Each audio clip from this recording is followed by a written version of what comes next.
It's an absolute pleasure to be here.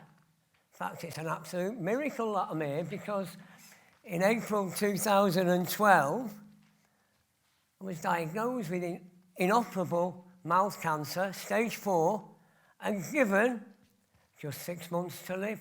I couldn't believe it.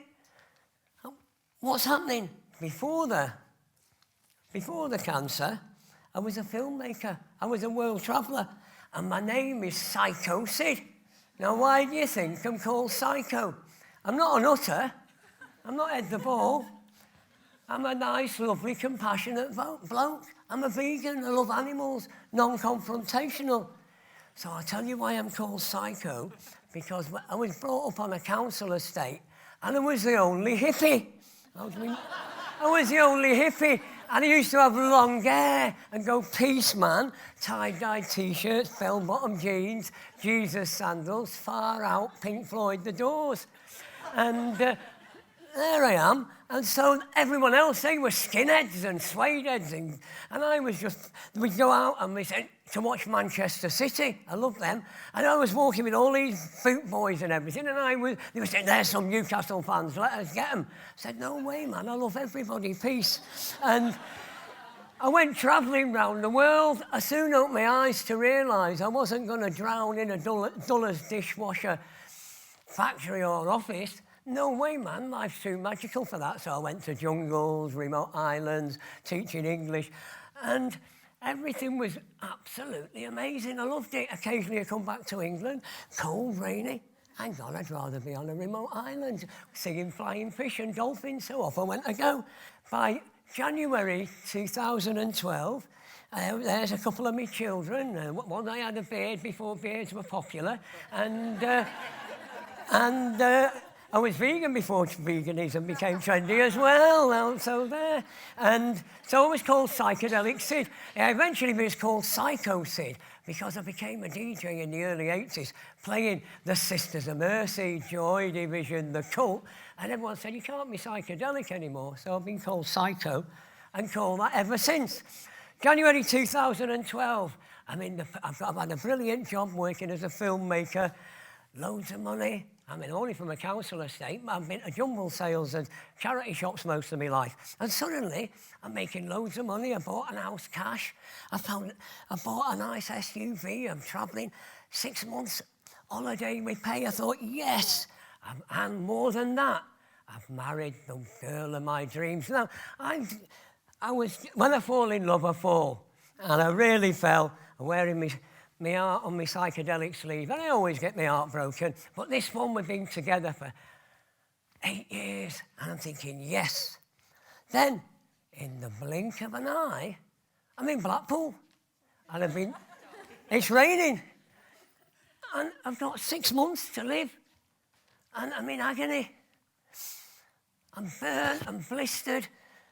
And that's my birthday cake. I'd lost half my weight in like 2 months. And I said, well, what can you do? We'll try some chemo. So they took me to the chemotherapy lounge. I sat with my chemical brothers and sisters, and they said, all right, you know. And I held my hand out, and I said, hey, boy, hey, girl, let's go. And they banged the stuff in me. And the next minute, well, it's a bit boring. I picked up a magazine, Lancashire Life, and I looked at a massive mansion. I said, wow, if I win the lottery, I might get one of them. I thought, hang on, I've got 6 months to live. My next place of abode's a wooden box. Blinking heck. And I went home, and then, you see, the next thing, I went to see my mum. My mum had dementia, and the first time I went to see her, she didn't even recognise me. And then look, and I'm like, what? And I said, excuse me to my brother. I went and sobbed my heart out behind a tree. The next time, she did recognise me. Sid. And it was like, wow, but dementia's a terrible thing. And carried on. And then my mum died. So I've had this terrible treatment. I've been burnt, poisoned. And my mum died. I thought, my goodness. They say bad news comes in threes, does it? And it did. Because my wife turned round and said, don't love you anymore. I'm leaving you. I went, what? I've only got a few months to live. No, I'm going. And she went. And I was like, I was dying a double death, terminal cancer, and heartbreak. I tell you what, the heartbreak hurt more. You've all been there, haven't you? So there I was like a scat. And even worse, I was left on my own with 2 kids, 14 and 4. There's my little boy there. And there's me, you know, trying to do... So I'm cooking. I've never cooked and cleaned before. Linda McCartney sausage rolls in the oven, beans on toast. And I'm doing the best I can with me and getting them ready for school. Eugene's 14, little Joe was 4, and I do the best I can. And I'm so lonely, and I've been overseas, and it's cold, and I don't know what to do, but I decide I'm fighting. My kids need me. I cut out all processed food. I'm not going to tell you about... but I just refuse to eat anything out of a tin, out of a packet. A list of ingredients, all I had were organic fruit and veg. Went to the herbalist, got some strange brews of herbal tonics for my immune system, my kidneys, and I just fought on meditation, trying to find out the truth. And I kept fighting.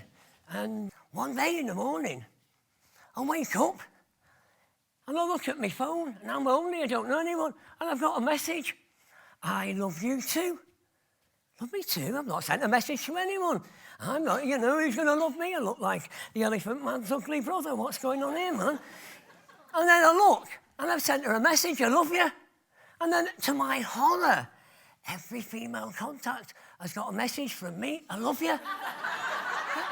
I'm not on the magic mushrooms anymore. I only did them once when I was 16. You know, all these messages are to doctors, teachers, health inspectors, secretaries. I went downstairs and decided to get a cup of spearmint tea to sort out what was going on. To have me tea. And I see Joe. Ah, Joe? Have you been messing with Daddy's phone? He went, sorry, Dad. I said, what are you doing, man? I said, I'm going to look stupid. I'm going to explain to all the doctors and oncologists that I love you. I said, why have you done this to me? He said, I want you to have a girlfriend, Dad. And that really hit home because I said, why do you want me to have a girlfriend?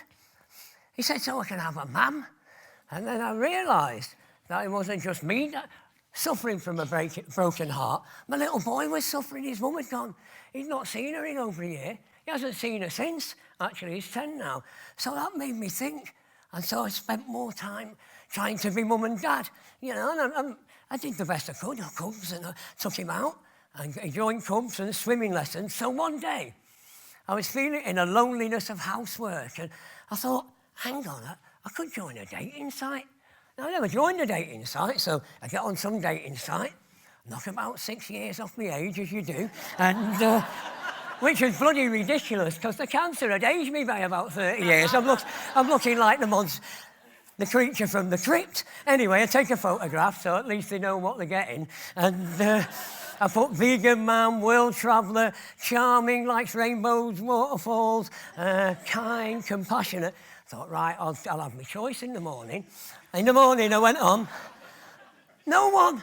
I thought, my God, I've been travelling the world as a cheeky Caucasian, multilingual, and I'm fighting off the femme fatales. Now I'm back in England, nobody wants me. But anyway, after a few weeks, this woman contacts me from Preston. And she starts, so I start flirting, yeah. And she says, one day, she said, you make me feel like a teenager. I've fallen in love with you, Sid. I said, you've fallen in love with me? Have you missed your Specsavers appointment? Or what, love? And she said, I've got to meet you. And she was from Europe. So I said, I'm not too sure. I don't feel worthy. She said, no, I said, where in Europe are you from? She said, I'm not going to tell you. So she said, I'm from... So she arranged to meet her at Lytham Windmill. Oh, maybe she's Dutch. Says yes in that. I don't know. So I wasn't very confident. I had a hoodie. I had some shades on. You could only see about this part of my face. I thought, at least that'll give me a bit of a chance. And so I got there. I got some flowers from Marks and Sparks. And, you know, I could see this woman, blonde hair. I thought, oh, maybe she's Swedish. You know, and there was none of me Manchester swagger there. I went, you know, walking up with a cheeky condom and a Victory V in my pocket. You know, I mean, I didn't feel I was just waiting to get blown out, to be honest. Anyway, I woke up as if I'm going to face me doom. And I walked up to her and she said, Sid? I went, yeah. She said, take your sunglasses off. So I took them off and she kissed me. I gone, someone's kissing me? She's kissing me, and I'm going, bloody hell, she's French. And I'm stuck against the wall there, getting snogged. And we're walking along the beach, and every 30 seconds she's giving me a kiss, and I thought, yeah, see, look, beauty isn't only skin deep, she likes me. And she kept saying, you're amazing, you're sparkling, I think you're fantastic. And I'm like, wow. I said, you're German, aren't you? She went, yeah. She said, and then we get to the end, she said, you're amazing, Sid, but us Germans are very to the point.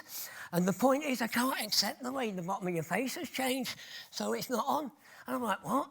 And I joke it away, well, don't worry, I can always get a facelift, I suppose. And we sat in a storm shelter, and spoke and held hands, and I was very polite to her, being rejected because I was so ugly.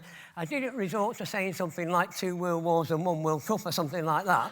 I just said, thanks a lot, love. And I was happy that I crawled out from under my stone. And I realised I wasn't ready for a woman. I just needed to heal myself. So what did I do?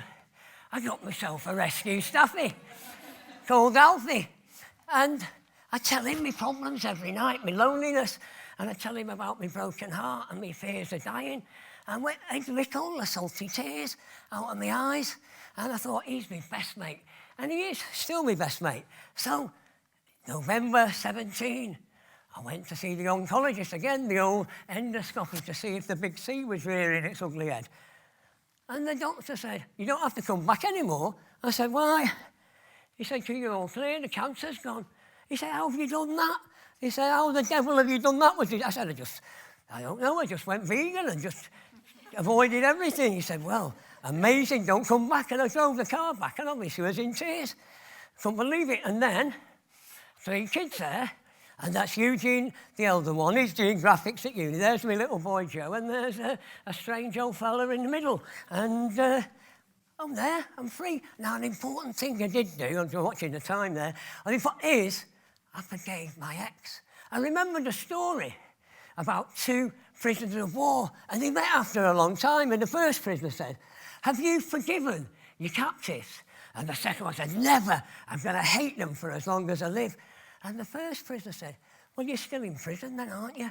And I thought, hang on, yeah, she had her own story. She was hurting to lose her son, and she wanted to go.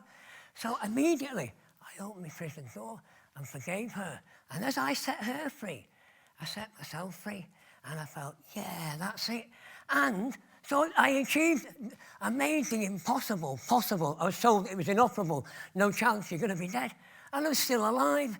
And not kissing, because I'm not pulled another yet, but you never know. And I decided to write a book. Now, I've never written a book. I only just scraped 2 GCSE levels, The Death and Life of Psycho Sid. And it came out 3 weeks ago, and 1,000 copies have gone. Puerto Rico, America, I've got a film company wanting to teach, and I've never written anything. So I can't believe it. And why I wrote a book was to escape benefits, because at first I was on disability, and so it's out, and it's kicking off all over the world. And so, that's it, again. The impossible is always possible. And I'm watching the timer, so for you, you're going to reach really bad stages in your life. Fight, never give in. And yes, some things you can't change, as the other young lady said, but the things you can change, and fight on, because this life's all we got. It's fleeting. Love, compassion, forgiveness, those are the important things. Thank you, beautiful people. Bye-bye.